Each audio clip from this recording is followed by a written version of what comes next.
अमित जी, 22 जनवरी को राम मंदिर में प्राण प्रतिष्ठा हुई, ये आपका एक बहुत बड़ा वादा था जो आपने निभाया, मगर ऑपोजिशन ये कहती है कि आज इस चुनाव में आप राम के नाम पर वोट मांग रहे हैं।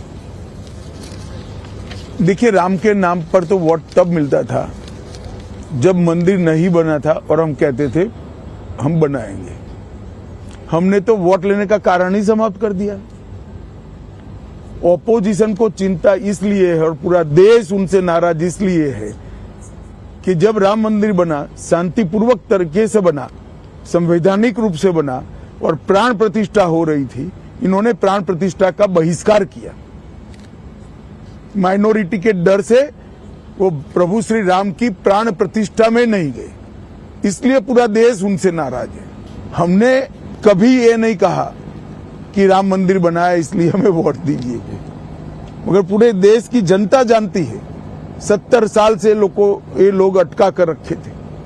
मोदी जी ने 5 ही साल में केस भी जीता, भूमि पूजन भी किया और प्राण प्रतिष्ठा भी कर दी, और आज भव्य राम मंदिर समग्र देश को आह्लादित करने वाला राम मंदिर बना है। अमित जी, एक आखिरी सवाल हिंदू मुसलमान की जो चर्चा रही उस पर मुझे आपसे पूछना है। प्रधानमंत्री ने पिछले साल, 1 साल पहले पासमानदा मुसलमानों को एक आउटरीच भी किया, उनके बारे में बातचीत भी की, उनके बारे में वो सोचते भी काफी हैं। एक तरफ ये बात हो रही है और एक तरफ ये, इसमें कॉन्ट्राडिक्शन नहीं है? जरा भी नहीं। प्रधानमंत्री जी ने सिर्फ पसमानदा मुसलमानों को आउटरीच नहीं किया है जी, ट्राइबल्स को भी किया है, दलित को भी किया है, पिछड़ा वर्ग को भी किया है, गरीबों को किया है, किसानों को किया है, मातृशक्ति को, महिलाओं को किया है, युवाओं को भी किया है। वो उनका काम है, दायित्व है जी। विकास की रेस में जो पिछड़े हैं, इनको सबके साथ एक लाइन में लाकर खड़ा करना वो सरकार का दायित्व है। मुझे इसमें कोई अंतर्विरोध नहीं दिखाई पड़ता। माहौल चुनाव का है और आप हमारे साथ हैं। आपके प्रेडिक्शंस जो है, बहुत दिनों तक बात करते हैं लोग कि अमित जी ने पहले ये बोला था, ये सही हुआ। तो कुछ स्टेट्स पर जाते हैं, गुजरात में हैं आपके साथ, तो गुजरात से शुरुआत करते हैं। पिछले 2 चुनावों से 26 में 26 सीटें आ रही हैं, क्या इस बार हैट्रिक करने की आपको पूरी उम्मीद है? निश्चित रूप से गुजरात में हम 26 की 26 सीटें जीतेंगे। सब और मार्जिन भी सब सीट पर हमारे 19 के चुनाव से ज्यादा होंगे। कुछ ये बात चल रही थी कि क्षत्रिय जो हैं वो थोड़ा सा रूठे हुए हैं आप लोगों से, आप उनके लिए कुछ संदेश? हम बरोबर संवाद कर रहे हैं उनसे जी। मुझे पूरा भरोसा है सब चीजें अपनी जगह पे ठीक होगी। हम 26 की 26 सीटें भी जीतेंगे और हमारे मार्जिन्स में भी बढ़ोतरी होगी। कर्नाटका की ओर चलते हैं। कर्नाटक का चुनाव आपके लिए बहुत अहम है। पिछली बार आप लोगों की वहां बड़ी जीत हुई थी। स्टेट असेंबली इलेक्शंस में आपकी हार भी हुई है हाल फिलहाल में। तो ऐसे में आप कर्नाटका को कैसे देखते हैं? खास करके अभी एक बहुत देवन्ना जी का एक आज आपने उस पर प्रेस कॉन्फ्रेंस में आपने बयान भी दिया है। तो आप जो प्रताड़ित महिलाएं हैं, जो उसको आप कैसे देखते हैं? क्या क्योंकि वो आपके जो वहां पे सदस्य हैं, आपका वहां उनसे अलायंस है, तो आप कोई अलायंस के प्रेशर में आ जाएंगे? क्या कठोर कदम उठाएंगे आप? मैंने आज सुबह ही भारतीय जनता पार्टी का रुख स्पष्ट कर दिया है। कठोर से कठोर कदम उठाने चाहिए, मगर प्रियंका जी और राहुल जी ये कह रहे कदम क्यों उठाए नहीं जा रहे हैं। शायद उनको मालूम ही नहीं है पोजीशन। स्टेट का law and order state government को संभालना होता है और वहां उनकी सरकार है। कदम उनको उठाना है, हमें नहीं उठाना है जी। परंतु भारतीय जनता पार्टी इस घटना की घोर निंदा करती है और किसी भी हालत में कोई भी हो इसको सहन नहीं किया जा सकता और कठोर से कठोर कदम उठाने चाहिए। और भारत सरकार के विमेन कमीशन ने आज कर्नाटक स्टेट गवर्नमेंट को नोटिस भी निकाल दिया है। तो अलायंस का कोई प्रेशर नहीं है, कोई उसके दबाव में आप कभी नहीं आएंगे इस मामले में? ना हम पर दबाव है, ना हम दबाव में आएंगे। एक और कांड हुआ था, नेहा हिरामत वाला किस्सा, जिसको कि एक लव जिहाद का कलर मिला है।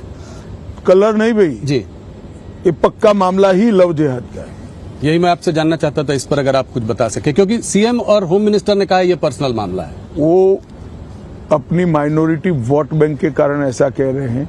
मुझे एक बात बताइए, बच्ची को, किसी भी बच्ची को कॉलेज में सुरक्षा कैंपस में मिलनी चाहिए या नहीं मिलनी चाहिए? जी। इस तरह से हत्या होती है और उसको पर्सनल मामला बताकर इस सामाजिक दूषण से आप नजरें चुरा रहे हैं केवल वोट बैंक के लिए। उनको तो बम ब्लास्ट होता है, वो भी गैस सिलेंडर का ब्लास्ट लगता है। जब एनआईए जांच लेती है तो पूरा पकड़ा जाता है। बेंगलुरु में 10 साल से बम ब्लास्ट नहीं हुए थे। इनकी सरकार आई, एसडीपीआई का समर्थन लिया और अब बम ब्लास्ट होने लगे। अपनी वोट बैंक की पॉलिटिक्स के कारण कितने नीचे जाएंगे। देश की सुरक्षा, बेंगलुरु की सुरक्षा, कर्नाटक की सुरक्षा, इसको भी कांग्रेस पार्टी ताक पर रख रही है। ऐसे माहौल में जिसके बारे में हम लोगों ने अभी चर्चा की, कितनी सीटें देते हैं आप कर्नाटक में भारतीय जनता पार्टी और उसके गठबंधन को? देखिए, अभी एक चुनाव होना बाकी है जी, मगर मुझे लगता है कि कमोबेश हम हमारी पोजीशन को बरकरार रखेंगे। जितनी सीटें पहली थी उतनी ही आपकी इस बार भी रहेंगी, तो ये तो मतलब बड़ा बयान है आपका। महाराष्ट्र की ओर चलते हैं। महाराष्ट्र में एक अमित जी अजीब सी खिचड़ी बनी हुई है। दो दल टूटे हैं, एक टुकड़ा आपके साथ है, एक टुकड़ा उधर है। ये कहता है हमारा ओरिजिनल है, वो कहता है हमारा ओरिजिनल टुकड़ा है। मगर ऐसे में क्या आपको लगता है कि उद्धव और शरद पवार जी के लिए कुछ सिंपैथी वगैरह थोड़ी वहां हो सकती है? देखिए, महाराष्ट्र की जनता मोदी जी के साथ है जी। जो मोदी जी के साथ है उसको वोट मिलेगा, क्योंकि ये चुनाव देश का प्रधानमंत्री कौन बने इस पर लड़ा जा रहा है। दो खेमे स्पष्ट है, एक और नरेंद्र मोदी जी के नेतृत्व में एनडीए है, एक राहुल बाबा और शरद पवार, ममता जी, स्टालिन, तेजस्वी यादव, लालू यादव, इनके नेतृत्व में इंडिया अलायंस है जिसका कोई नेता ही नहीं। अब देश की जनता ने तय करना है कि किस व्यक्ति को चुनना है। एक और 12 लाख करोड़ के घपले घोटाले भ्रष्टाचार करने वाला इंडिया अलायंस है, दूसरी ओर 23 साल मुख्यमंत्री और प्रधानमंत्री रहने के बावजूद भी 25 पैसे का जिस पर आरोप नहीं लगा, ऐसे नरेंद्र मोदी है। एक और गर्मी आते ही छुट्टी पर जाने वाला दल है, विदेश में छुट्टी पर जाने वाला, क्योंकि यहाँ गर्मी बहुत ज्यादा होती है। और दूसरी ओर 23 साल तक दीपावली के दिन भी छुट्टी न लेकर सरहद पर जवानों के साथ दीपावली मनाने वाले नरेंद्र मोदी है। एक और अपने बेटे, बेटी, भतीजे, बहुओं के लिए काम करने वाले राजनीतिक दल है। दूसरी ओर देश के गरीब, महिला, किसान, युवा के लिए काम करने वाले नरेंद्र मोदी है। तो देश की जनता ने तय करना है कि देश को सुरक्षित करने वाला व्यक्ति चाहिए या वोट बैंक के लिए देश को सुरक्षा को ताक पर रखने वाले वोट चाहिए। देश के अर्थतंत्र को बढ़ाने वाला व्यक्ति चाहिए या अर्थतंत्र को डुबोने वाला ग्रुप चाहिए। देश की जनता ने, राहुल जी फैसला कर लिया है, देश की जनता नरेंद्र मोदी जी के साथ है और जो दल मोदी जी के साथ है उसको वोट देगी। ये चुनाव मोदी जी के प्रधानमंत्री बनाने का चुनाव। 41 सीटें थी आपकी पिछली बार गठबंधन की, इस बार आप नतीजे आने दीजिए, आप चौंक जाएंगे, वहीं से 400 होता है।